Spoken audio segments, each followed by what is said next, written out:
New York City is facing a level of homelessness not seen since the Great Depression in the 1930s. That's according to the Coalition for the Homeless, a not-for-profit. As of mid-August, there were more than 110,000 people sleeping in the city's shelter system each night, and that number doesn't include the thousands of unsheltered people who sleep on the streets.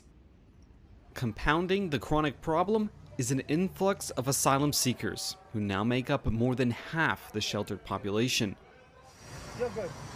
Juan de la Cruz at the Coalition for the Homeless sees the impact firsthand. For example, here at St. Bartholomew's Church, where we start serving, we were seeing on average anywhere from 250 to 275 people, more or less regularly.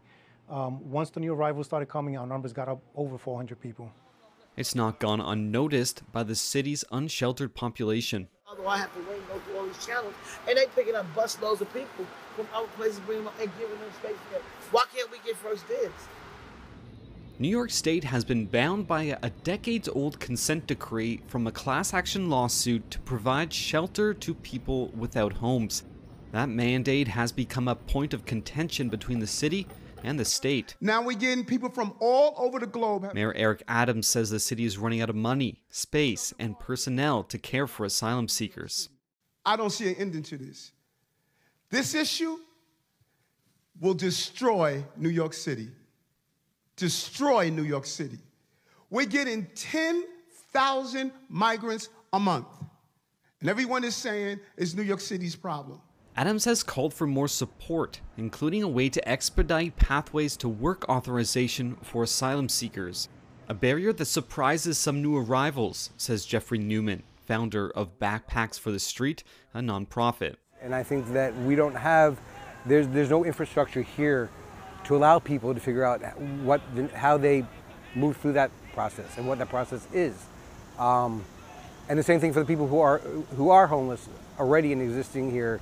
There is no it's a broken system. And where Mayor Adams sees no end in sight to the migrant influx, Philip Llanos from John Jay College at the City University of New York isn't so sure.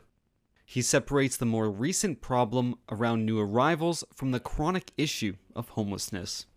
I think that the crisis around asylum seekers will pass, and of course there are federal responses that need to be made, and I don't think this is going to stay on like this, but the issue of chronic homelessness among single adults and families will continue in New York City as it continues to become less and less affordable.